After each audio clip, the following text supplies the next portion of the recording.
Welcome to the number one Bengals podcast. I'm your host, Dadio McDuke. I'm joined as always by Dr. Hodgie, Dr. Gaspoji, and John Sheeran. Yeah. And so, first of all, first things first, we were supposed to have the great Marissa Contepelli on the show. She could not make it, but she will be here on Tuesday. So we love you, Marissa, and we will see you very soon. Now, guys, we have had 2 Bengals football games since our last show. Yeah, preseason. Yeah. And the Bengals, John, in both of them, they put on a pass rush display. That was what we were most worried about with the defense, was can we generate pass rush? And the offensive line, especially against Washington, which has a very good defensive line, was honestly, John, they were pretty flawless. You got that flipped. Washington has a great offensive line, and the defensive line. Sorry, Washington. No, I'm saying our offensive line held up against Washington's defensive line, which is very good. True. Yeah. So, wow. That's the silver lining over all the clouds, because you didn't mention all the clouds. So much good stuff. I don't know. What are you talking about? Yeah. There's all lots of clouds that you're not mentioning, but you're mentioning all the silver linings. Like the clouds would be the Osai injury is a big cloud. Now you mentioned the silver lining. That's fine. Well, Osai will be fine. It's just a meniscus. No, he's not going to be fine. We just found out long. I tear my meniscus a little bit every time I try to get out of bed. It is not that big of a deal. A meniscus tear is not what it used to be. Okay. Do you remember some guys have come back from meniscus tear? I think it was Ron Artest. I think came back like 2 weeks later, right? I mean, I think didn't Terrell Owens? He was from the Lakers. Yeah. No, wait. You mean Meta World Peace? Yeah. Gotcha. And I think Terrell Owens broke his leg and probably did something to his meniscus, and like 2 weeks later he was like dominating the Super Bowl. It's not that big of a deal. He'll be back. I don't know if he'll be back for the preseason, for the season opener, but he'll be back. So, but I mean, even without Osai against the Washington football, but is he really, John? A dash of seriousness is in order here. My understanding is that he won't be back this year. I have no idea, to be honest with you. Like, meniscuses are varying in terms of severity, and I think it could take at least a couple months to come back, and maybe they just don't feel comfortable with him coming back at all this year, and he just misses the entire year. I think the weird thing was that we were told it was wrist injury that he suffered against Tampa Bay, and it also ended up being a knee meniscus injury, which is why I guess it took over a week to really hear anything from it. I think the longer that we didn't hear anything from it, the worse it probably was. What we know is that he's going to make the team. He's going to be placed on injured reserve so that he could eventually come back if he can come back. But I don't think that we should definitively say he's going to miss the entire season or not as of now. I can definitively say he is not going to, because John, I mean, if you put John, you put the different reports together. What I gather is he tore a meniscus in his wrist, which is not that big of a deal. There is no meniscus. John, the wrist has no meniscus. No, you don't know that. You're not a doctor. Don't make stuff up. Don't just make stuff up. No, but he is, isn't he? Yeah, read the screen, man. I am the only doctor here, and there's no meniscus. One thing I know about Hodgie that's true. Yeah, and the other, it was mentioned in the comments of the people watching the show. The other big burgeoning dark ugly cloud is that we just drafted a guy in the first round who can't catch. Like the balls just hit him. The balls hit him. Has he never caught anything in his life before? Well, never professionally. Yeah, I mean, it's like his hands are made out of stone. The ball hits the hands and then they just drop. And actually, that was a curse. And, hold on, in our island, there was the stone hand curse. And my theory is that Jamar Chase's hands, he's received the stone hand curse. When you receive stone hand curse, your hands turn to stone. You can't cook, you can't pound things, and you can't catch balls. And I think he has the stone hand curse. That's my theory. You spill some cow manure on your Tesla, and all of a sudden you're a Grinch. Yeah, that's true. I would say this. Hold on. Can I say something? Can I say something, John? Can I just say something? I watched the highlight reel on YouTube, the 7-minute highlights, and I saw Brandon Allen who I love, by the way. I love Brandon Allen. Look, the guy is a quarterback. And why do you love Brandon Allen? Is it a personal thing?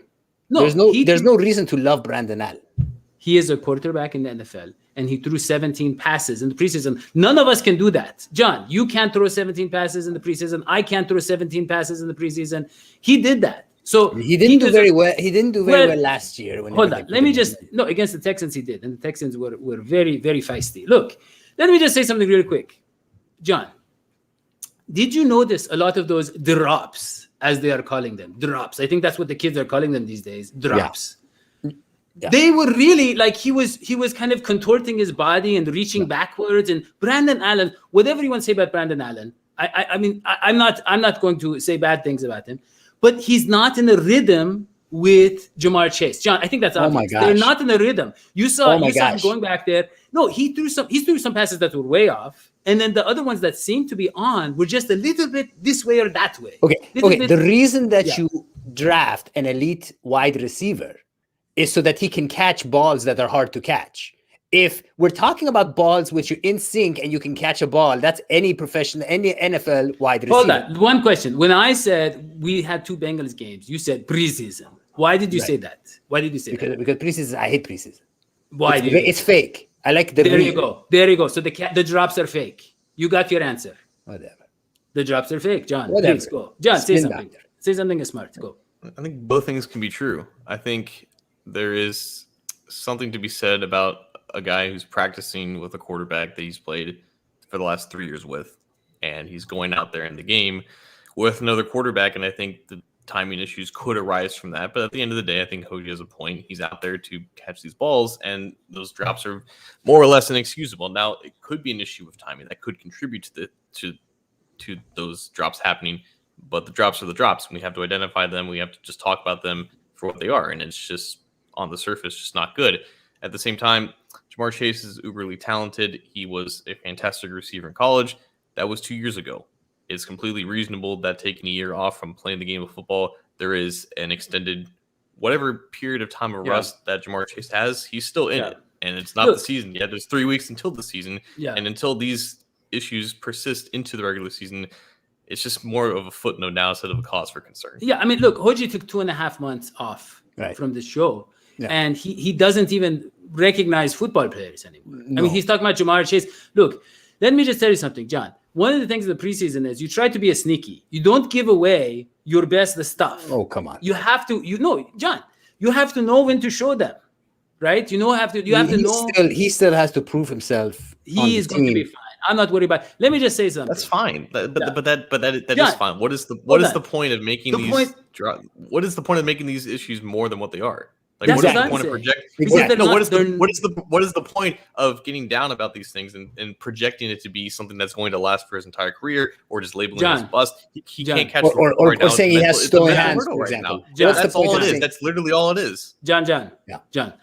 Then what is the point of our show? Because really, John, what is the point of any internet commentary then? Really? It's an existential question. Yeah, John, you are saying that we do not deserve to exist. But John, hold on. Let me just real quick. Let me just look at that game, the Washington game, and imagine Joe Burrow throwing those passes instead of Brandon Allen. I think we have 3 touchdowns in that first half. Wherefore art thou, Joe Burrow?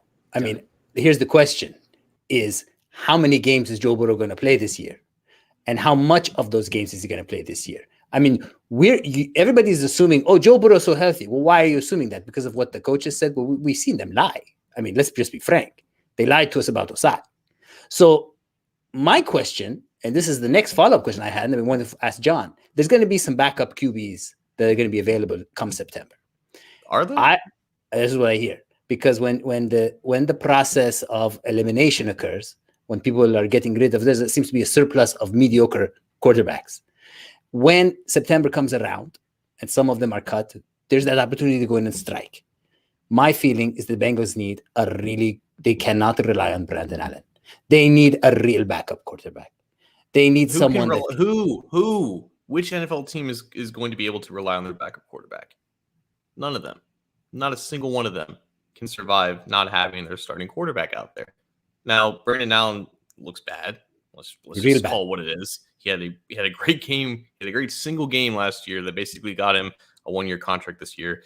and he looks like a guy who has been through multiple jobs in 5 years in the NFL and has failed to hold on to one. That's the reality with backup quarterbacks. There's only so many good ones in the entire NFL. The odds of your backup being competent enough to help facilitate your offense is very low. John, what do you think about Kyle Shurmur? I think you were a Kyle Shurmur. My point exactly. Kyle Shurmur's a fake quarterback. Whoa. You think that Kyle Shurmur should be on CNN or something? You think he's like... No, he doesn't mean like that. He just means that he's not good. Yeah, like he's fake. Like he doesn't... It's just made up that he's a quarterback? I have a lot of friends who work at CNN. John, if you want to push that button. What about Josh Rosen? As Dave Lennox. I like Josh Rosen. Dave Lennox as a... What has Josh Rosen done in 3 years in the NFL? Who cares? He's going to do more than Brandon Allen. Dave, defend yourself, please. Look, John, let me just say something. Okay, let me just say something. I want to move on to the running back situation because you two you are going at it today. I don't know what is going on. But I would say this. The running back situation is up in the air. What? Okay. Yeah, we have... So Samaj Perine was supposed to be the backup. And he may or may have not run hard for the money, so hard for it, honey, all of that. And the thing is, now we have these guys, Jacques Patrick, right? Who looked good. Jaquez. Right? Yeah. Jaquez. Okay. Jaquez. I believe it's Waquiz. And John, and then we have this guy, Chris Evans, who is so fascinating of a story. This guy, hold on. Let me just show you. This guy is a student of Buddhism, okay? Yeah. He narrated 2014 America's game about the New England Patriots. In 2015, while filming the movie Gifted, he adopted a dog named Dodger from a local animal shelter. No, 4 months, man. How are you still making this mistake? It's on his Wikipedia page. Wrong, Chris Evans. That is the actor, Chris Evans. Hold on. You said that. Hold on. All I'm trying to say, John, is Chris Evans, did you see that catch in the second half or the run where he got like 17 yards and he was like dodging people? He looked like a young Giovanni Bernard. Preseason. He does. He did. Preseason. John, if you look, we can't trade that other guy, Samaj. We can't trade him. No one's going to take him for like $4 million a year, right? And we're not going to just bench him or cut him with that new contract. So what is the running back situation? It's those 4. It's Jaquez. It's who's number 2? Who's number 2? Who's number 2? Does it matter? Yeah.